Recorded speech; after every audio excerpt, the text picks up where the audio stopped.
Muito boa tarde, pessoal. Como todos estão? Sexta-feira, dia 16 de agosto.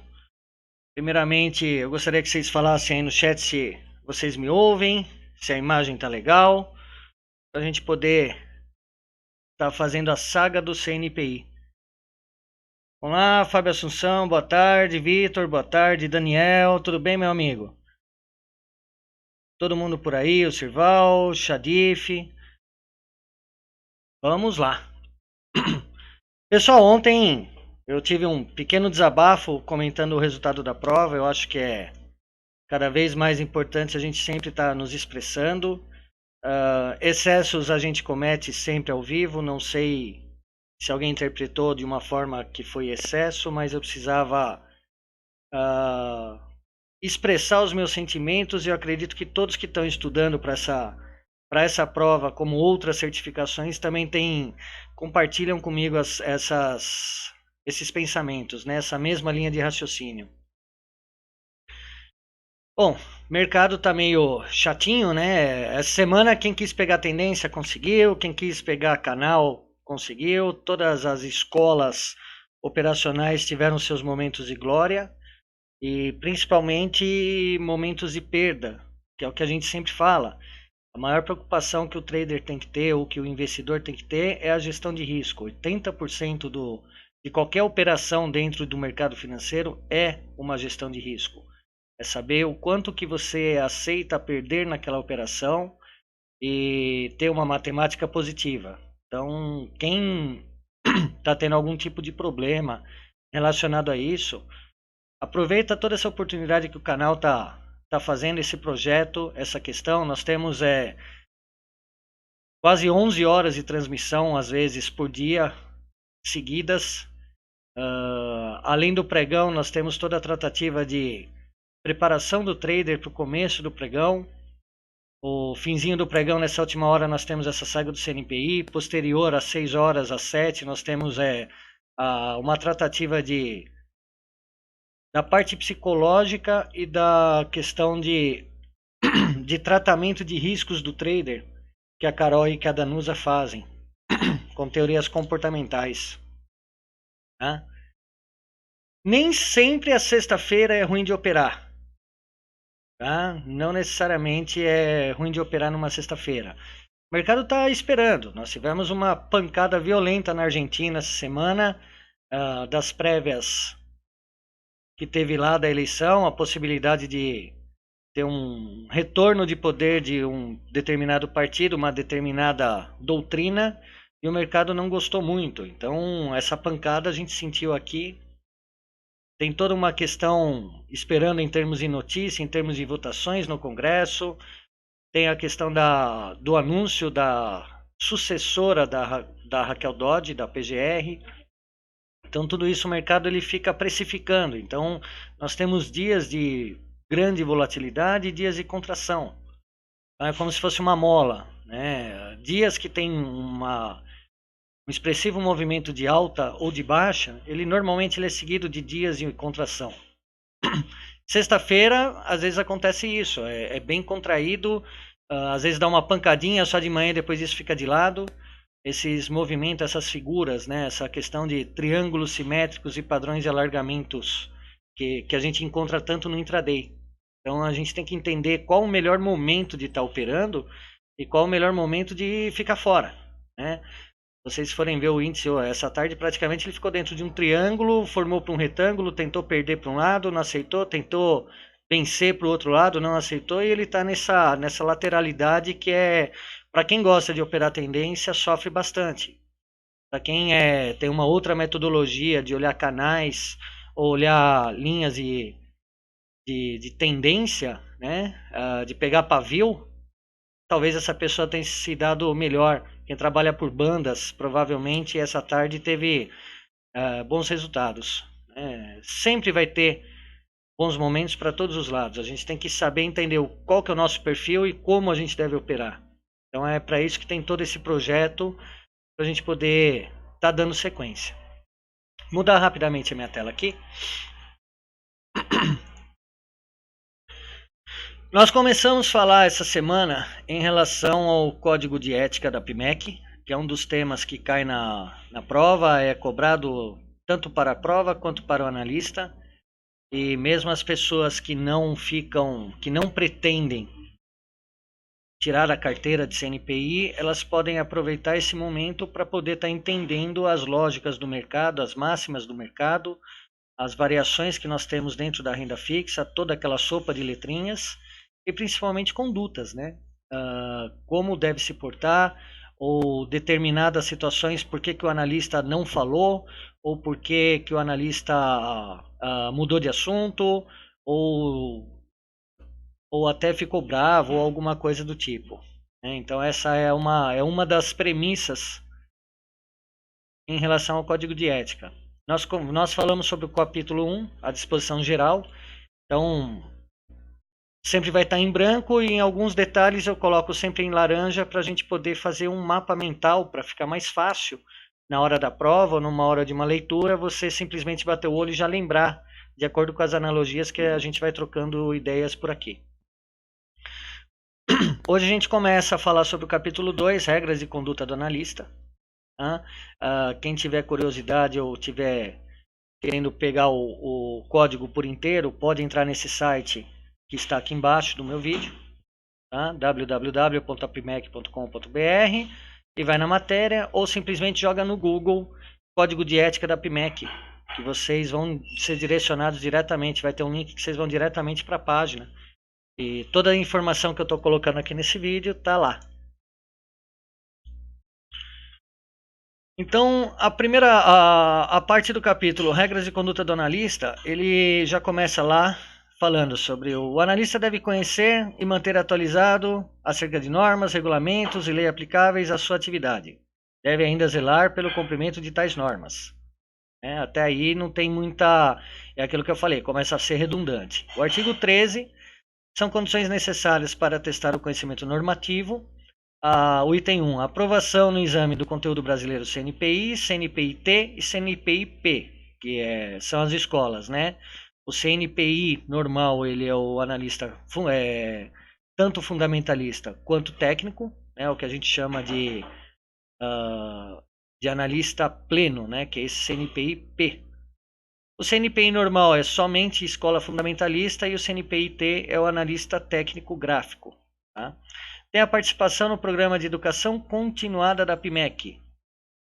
Essa relação é que mesmo após a carteira, nós temos que continuar estudando, continuarmos fazendo alguns cursos ou algumas palestras, a participar de alguns eventos para a gente estar se atualizando em relação às notícias do mercado, a informações sobre o mercado, formas de se operar. Principalmente, né? Quem pega 10 anos atrás, pouco se falava de robô. Hoje fala-se muito de questões de operações robotizadas. Esse tipo de situação, o analista ele tem que estar sempre buscando novas informações e se atualizando. Ele pode não operar via robô ou não entender que ainda não é viável a operação de uso de robôs dentro do Brasil. Mas ele tem que já saber como funciona aquilo. Então é uma forma de se atualizar, né? O artigo 14 ele fala assim: ao zelar pelo cumprimento da norma, o analista deve abster-se de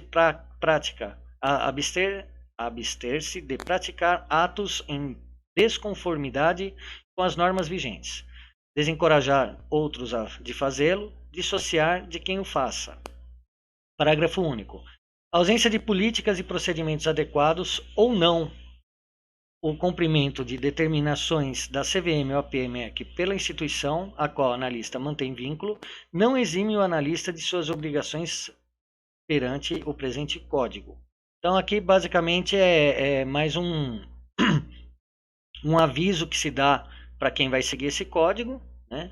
Que não pode quebrar as regras, que se você quebrar as regras você vai ter algum tipo de punição. E nós vamos ver mais para frente essas punições.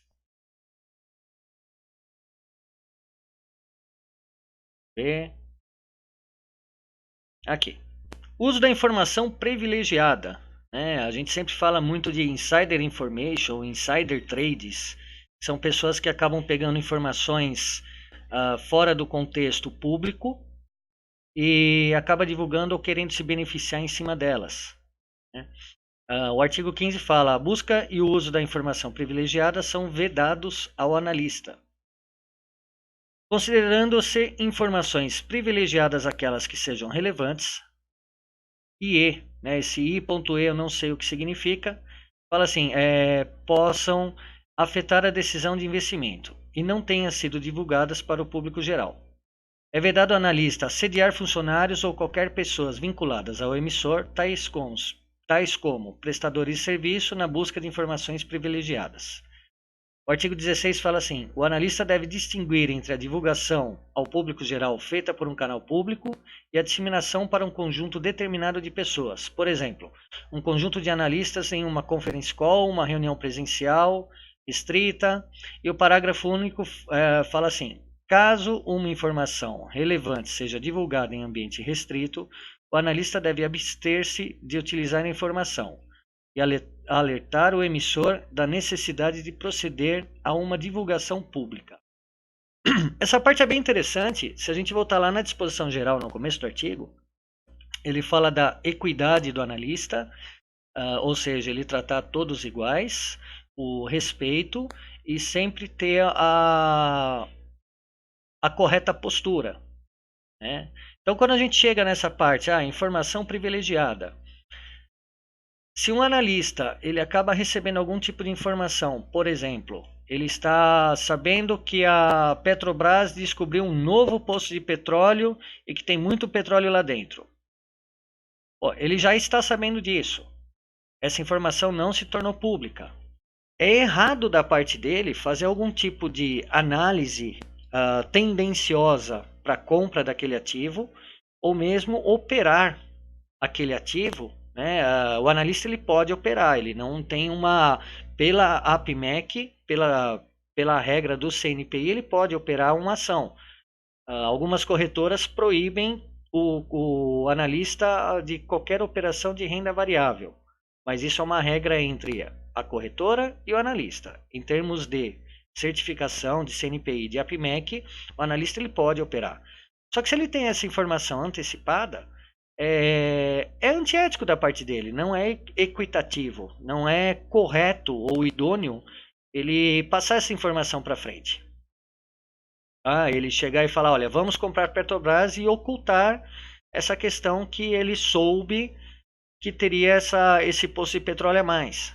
Não seria vantajoso. Da mesma forma, quando a gente estudou os sell-siders, né, que são empresas e casas de análise que visitam as empresas para fazer relatório de uma emissão de compra ou emissão de venda de determinado ativo, ele acaba tendo contato com as pessoas daquela empresa. Isso não é ilegal.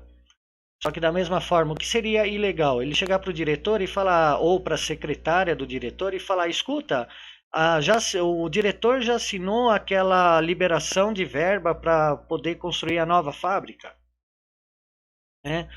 Se ele chegar e assediar essa secretária, ou forçar essa secretária a passar informação para ele, ou até mesmo entrar na questão de dar algum retorno de ganho para ela, alguma comissão nessa informação, isso é ilegal da parte dele. Ele está quebrando o código de conduta, né? Não é justo. É aquilo que a gente fala, tem que ser tratamentos equitativos. A informação ela tem que ser pública em qualquer lugar. E da mesma forma que se ele estiver dentro de uma reunião ou dentro de uma apresentação, que nem a própria PMEC, ela acaba divulgando quase que semanalmente e-mails para os associados, falando sobre reuniões que vai ter abertas de empresas. Então, por exemplo, teve da Vale 2 semanas atrás, teve da Petrobras, já teve da Marco Polo. Então, toda semana eles vão falando reuniões que vai ter, convidando os sócios, né? Quem tiver interesse é só entrar lá na apmec.com.br, essa associação, que lá eles mostram e é divulgado publicamente as reuniões que vai ter. Essas reuniões são públicas. Eles chegam lá, vamos supor que a empresa chega lá, começa a explicar o que ela pretende, como que ela está querendo fazer, de que forma ela está fazendo a gestão dela.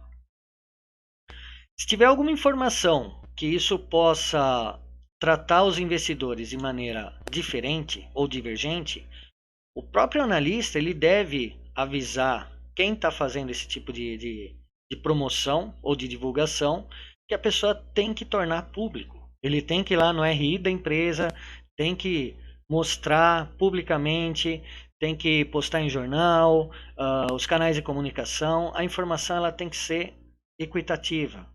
E o analista ele tem que ter essa postura. Não faz o menor sentido o analista estar numa reunião de cafezinho ou num elevador e ficar sabendo de determinada informação. Tá?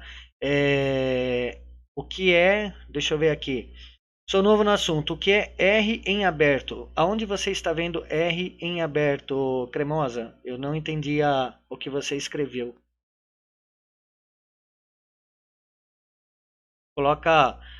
Escreve de novo o que você está querendo dizer, que eu não consegui entender.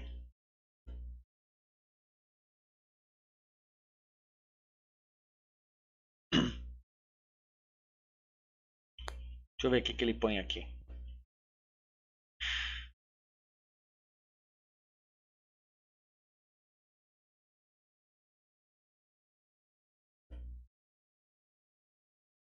Resultado em aberto. Ok, tá. Plataformas. Ok, obrigado. Então, a questão do uso de informações privilegiadas. O artigo 17, ele fala assim: situações que possam dar margem à exposição a informações privilegiadas devem ser evitadas. Caso tal exposição ocorra de forma não voluntária, o analista deve não tomar qualquer ação em base a tal informação, avisar o emissor a que se refere a informação e incentivá-lo a promover sua divulgação pública de forma clara e inequívoca. Então aqui segue exatamente aquilo que eu falei. Se você estiver num cafezinho ou você está no elevador e escuta um tipo de informação como essa, você não pode tomar uma atitude em relação a essa informação. Inclusive você deve pegar a pessoa que falou e pedir para promover a divulgação pública de forma clara. Não faz sentido se esconder. Tá? O artigo 18 fala assim: no curso de suas análises ou a partir de contatos com os emissores, os analistas podem chegar a conclusões sobre a situação presente ou futura do emissor que tem impacto sobre decisões de investimento. Tais conclusões não podem ser consideradas informação privilegiada. Conquanto sejam fruto do julgamento do analista, tais opiniões devem estar, no entanto, claramente distinta dos fatos que as embasam, devendo o analista guardar registro dos mesmos. Então, quando a gente vê lá naquela disposição geral, o assunto volta a se tornar frequente, né? É aquilo que eu falei, ele acaba sendo sempre redundante esse código e ele vai acrescentando alguns detalhes. Quando a gente viu na disposição geral e no capítulo 1, ele falava que toda a emissão de um relatório de análise, o analista ele tinha que saber dos fatos, saber distinguir o que era fato e o que era opinião, né?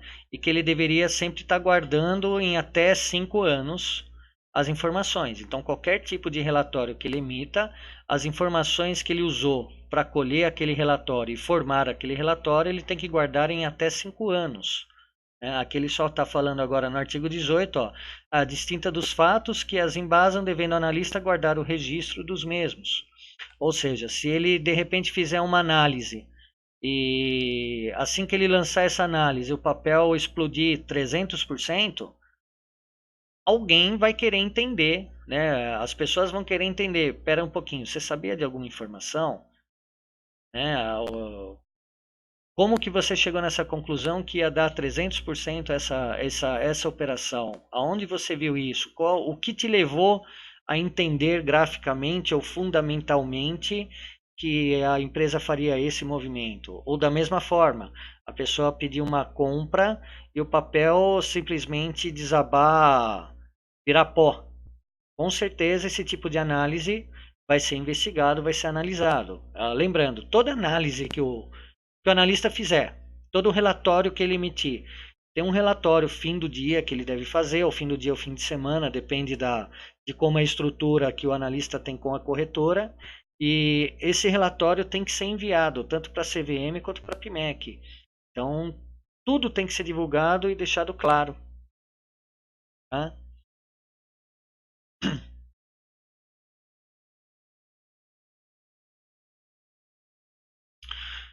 O 4.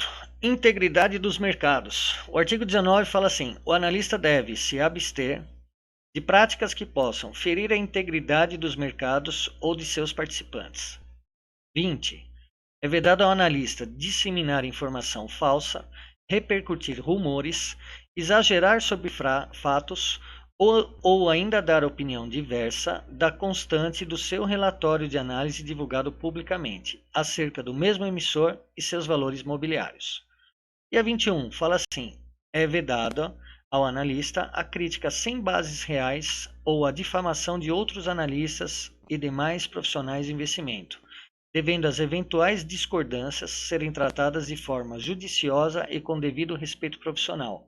Então a gente volta novamente lá no capítulo 1, na disposição geral, que tinha um geralzão falando sobre todo o código, e agora a gente vai aprofundando um pouquinho mais. Né?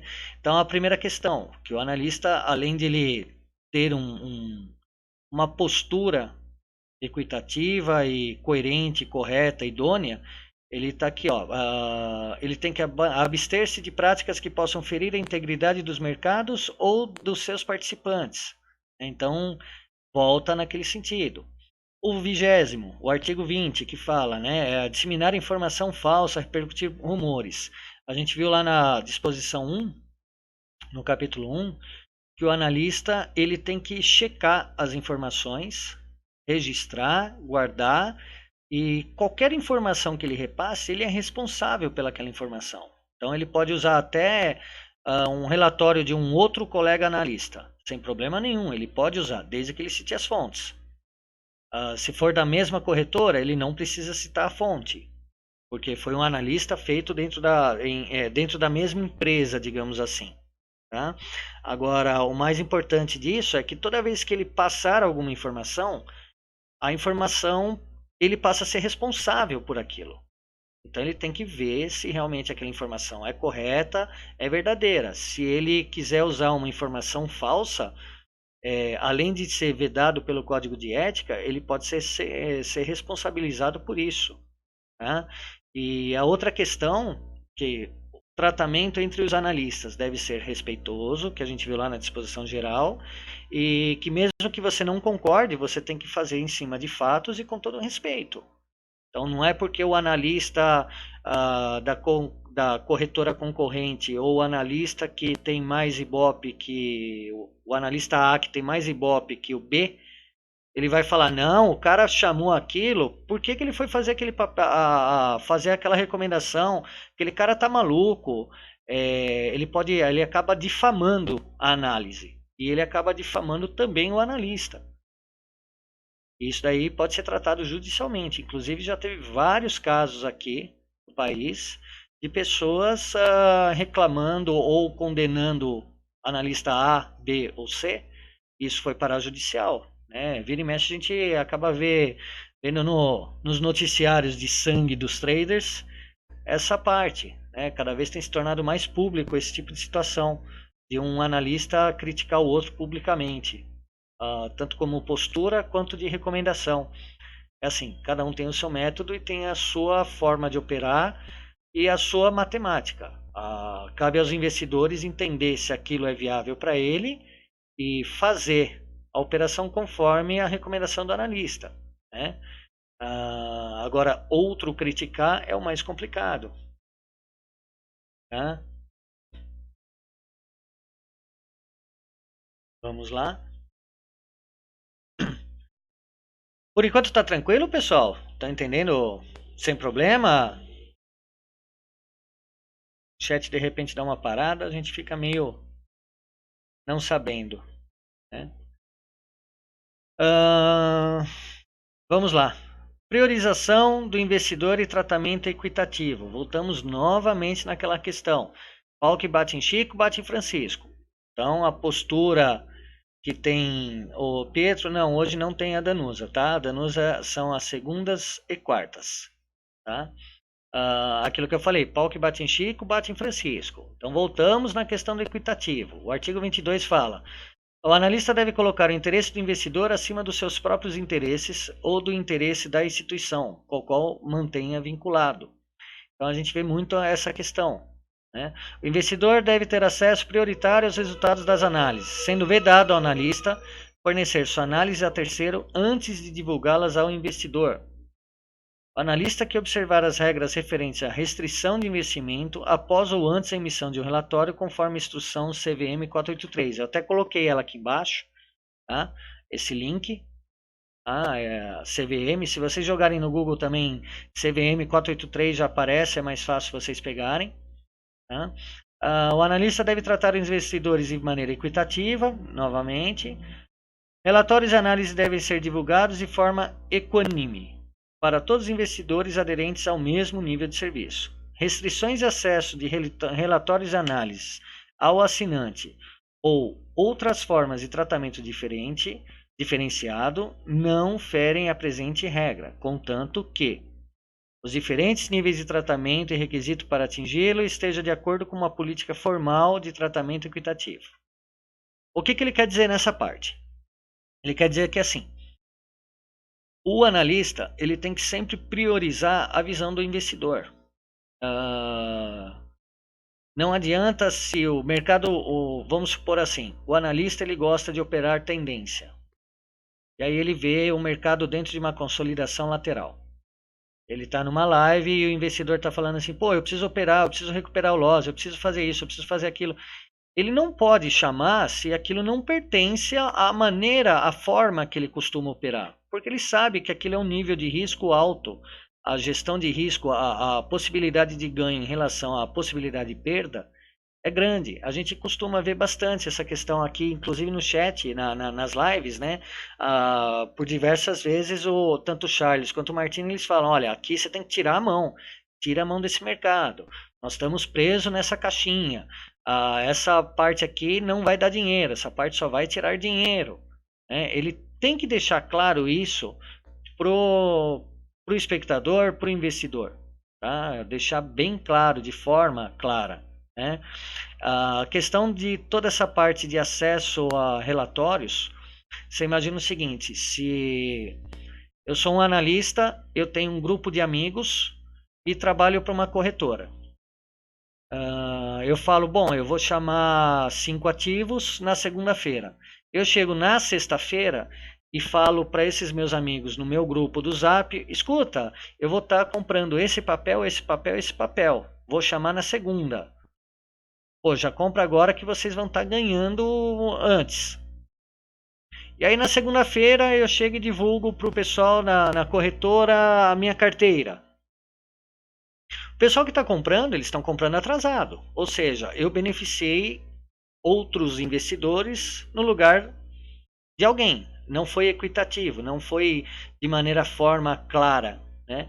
Então esse tipo de postura é errado do analista e é proibido e condenado tanto pelo Código de Ética quanto pela própria CVM. O cara não pode fazer esse tipo de situação. Então, se ele for mandar um relatório ou emitir uma opinião de análise, ele tem que sempre fazer de forma igual. O que acontece normalmente nas corretoras? Você tem corretoras, casas de análise, num contexto geral. Você tem, em alguns lugares, planos. Então, você tem análises gratuitas, você tem análises pagas, por exemplo, um plano Standard, Premium e Bluster. Tá? Então, quem tem um plano Premium, ele pode receber aquela análise antes de uma pessoa que tem um relatório de análise gratuita. Desde que tanto quem tem o Premium quanto quem tem o Standard saibam desta informação.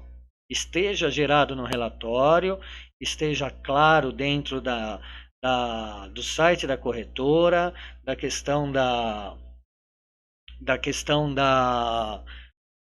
do relatório do PDF, da lâmina que ele receber, ele tem que estar ciente que pode ter variações na recomendação, no tempo da recomendação. Tá? Então tem várias casas de análise que trabalham dessa forma. Tá? Normalmente é divulgado a análise em um portal ou em um espaço referencial onde todos podem buscar a mesma informação. Agora, essa questão de tempo, ou seja, eu passar uma carteira numa sexta-feira para um grupo A e na segunda-feira eu passar essa carteira para o grupo B, eu tenho que deixar os dois cientes que isso ocorre. Os dois têm que saber, né? Senão não seria equitativo, não teria, seria 2 pesos e 2 medidas. Isso está dentro da instrução 483 que provavelmente a gente vai ver logo logo. Questão de dever de buscar aprimoramento técnico. Voltamos nisso novamente. Então vocês veem que é o tipo da regra que você começa a ler e cada vez só vai expandindo um pouquinho mais a frase. No fim das contas, se você pegar o código de ética, você consegue fazer 5 parágrafos, cada parágrafo com um tema e esticar ele inteiro, né? Então voltamos na mesma situação, né? Vou até passar adiante. O capítulo 3 fala o credenciamento dos analistas mobiliários. O capítulo 2, todo mundo ficou tranquilo? Entenderam a regra de conduta do analista? Ah, a Carol tá por aí. Fala, Carol, tudo bem? Deu certo lá, Carol? A parte do capítulo 2, pessoal, tá tranquilo? Conseguiram entender toda essa lógica?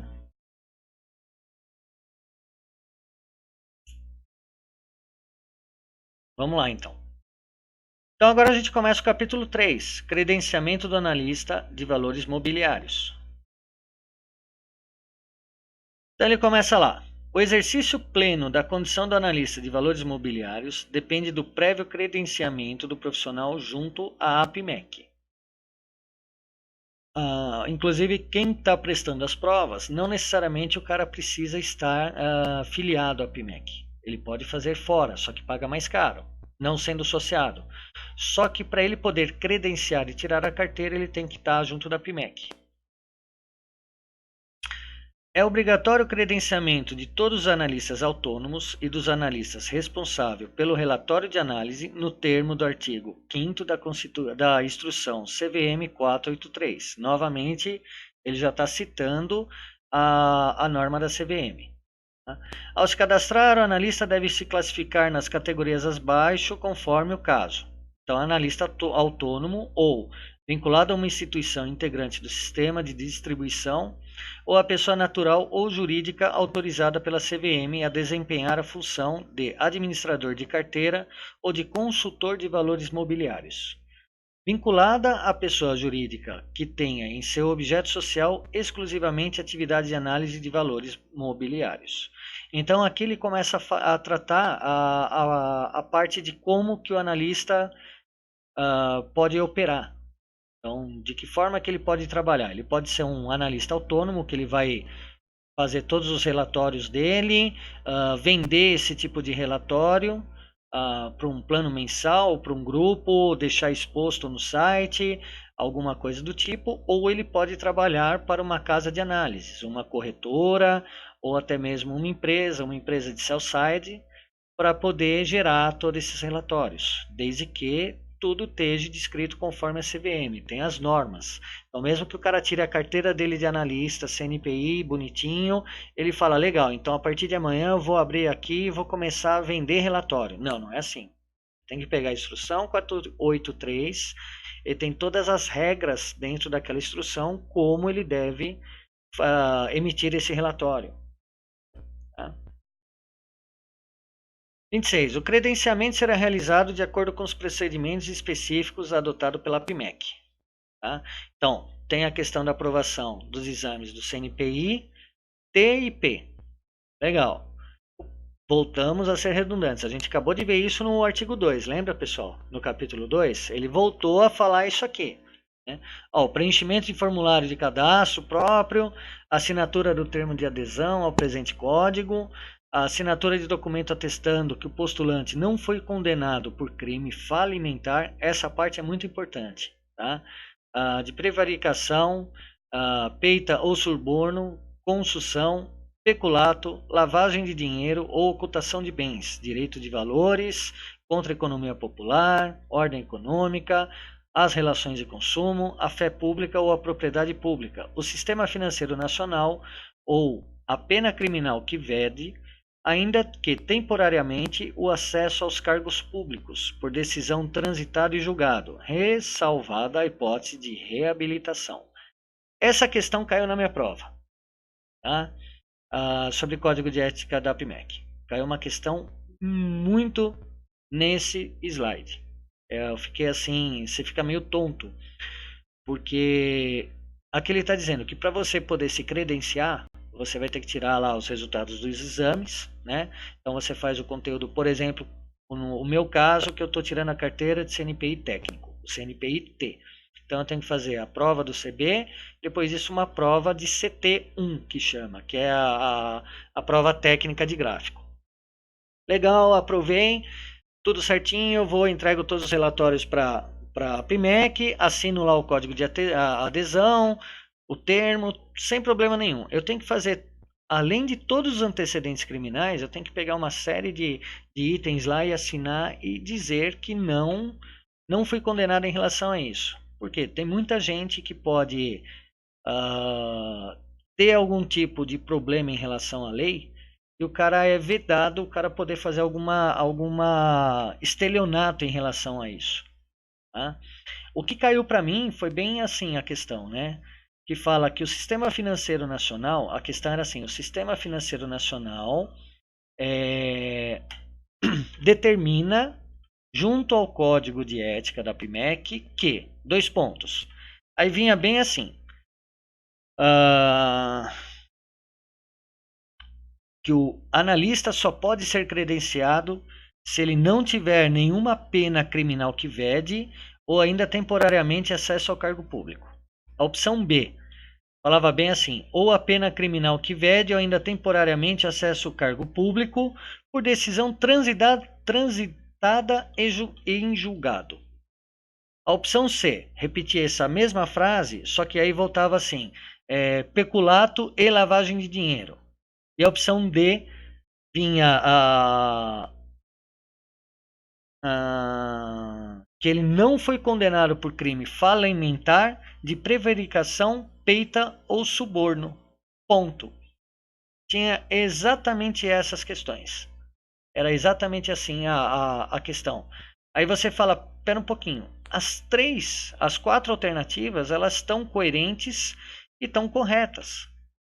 Qual das 4 é a correta? Né? E essa foi a minha queixa ontem quando eu falei. Você não sabe exatamente aquilo que está errado. Porque, querendo ou não, as 4 alternativas elas estão falando exatamente disso, cada uma parte do parágrafo, e você fala, legal, qual delas é que faz mais sentido naquele momento, naquela pergunta? E você não sabe a resposta. Carolzinha, bom descanso. Domingo a gente se fala. Até mais. Então, assim, esse é o tipo de questionamento, é um tipo de questão de prova louca que caiu. O que vocês responderiam, pessoal? O que para vocês parece mais lógico? Vocês falarem simplesmente lá a questão da condenação por crime falimentar, concusão e peculato, ou vocês iriam dar sequência nessa questão do Sistema Financeiro Nacional, acesso a cargos públicos? O que é mais importante ou mais pesado para vocês? O que vocês acham que fere mais o código?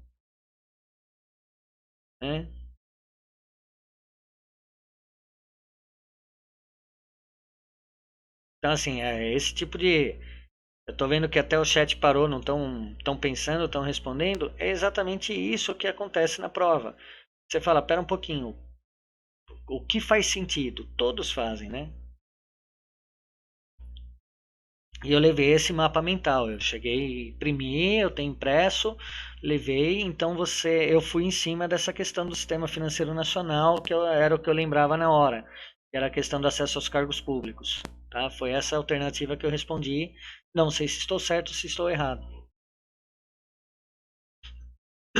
O artigo 28, o analista deve estar adimplente com suas obrigações frente à PMEC e suas condições de manutenção e certificação e credenciamento, inclusive com o pagamento da taxa de fiscalização para o exercício de sua atividade. Né? Ó, o André está falando, todos fazem, mas só deles que vale, é complicado. Exato, a gente não sabe a resposta. Né? Essa taxinha que tem aqui do artigo 28 é que assim, além de você tirar a carteira, você paga uma anuidade para a PMEC. Você, assim que tirar a carteira, você tem uma taxa trimestral que você está pagando. Tá? Se não me engano, acho que é R$239 ou R$329 a cada trimestre, que paga para a PMEC para manter a carteira. Tá? O artigo 29 fala: o analista pode suspender seu credenciamento por período de até 3 anos. Isso também caiu para mim. Tá? Ficando livre do pagamento de taxas e das demais responsabilidades presente no Código. Em caso de suspensão do credenciamento, o analista fica impedido de desempenhar as atividades privadas dos analistas credenciados. Após o período de 3 anos, o analista que não enviar a carta à PMEC solicitando seu cancelamento de seu credenciamento será automaticamente reabilitado. Essa questão desse slide, o que ele fala? Toda vez que o analista ele for gerir um fundo, for diretor de um fundo ou for presidir um fundo, ele não pode executar as funções dele.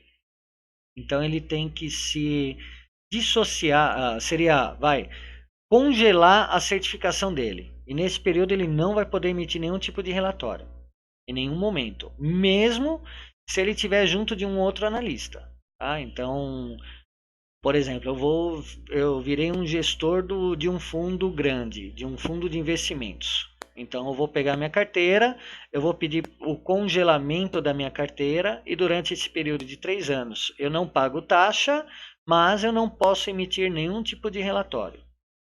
E, por exemplo, se eu tiver com o Charles vai emitir um relatório de compra, eu não posso participar desse relatório. Mesmo sendo analista, o meu registro está congelado, eu não posso participar dessa análise. Se após 3 anos eu não informar a PMEC, automaticamente eles descongelam o meu CNPI. E se eu ainda for gestor do fundo, eu ocorro com a quebra do código de ética, eu perco o CNPI. Tá? Outra situação, por exemplo, eu tirei o CNPI, estou trabalhando no mercado, só que aparece uma oportunidade em outro mercado, em outra área de trabalho, outra área de atuação. Eu posso pedir o congelamento e ir para essa outra área. Se depois de 3 anos eu falo, não, olha, realmente, eu estou muito melhor aqui na parte de química do que na parte financeira. Eu não quero mesmo, eu quero simplesmente cancelar. Eu tenho que informar. Se eu não informar, ele volta a ser revalidado. E aí começa as taxas e vira toda aquela bola de neve que pode acontecer, né? Artigo 30. O analista que for designado como diretor responsável por pessoa jurídica administradora de carteira é exatamente aquilo que a gente estava conversando. Né? Ele tem que pedir o seu congelamento, né? A suspensão que ele usa. Esse é o termo que ele usa. Em caso de suspensão em credenciamento, exercício, vamos ver exatamente essa outra questão. Ó. Que mesmo... exercício da função de diretor desse artigo, o analista ficará impedido de desempenhar as atividades privadas dos analistas credenciados e de assinar relatórios de análise, mesmo acompanhado do analista responsável. Ou seja, a mesma coisa que a gente estava falando lá. Ao término do exercício da função de diretor, o analista deverá comunicar o fato à PMEC para que esta promova a revalidação do credenciamento. Ou seja, voltamos exatamente na mesma situação. Né? Nada mudou.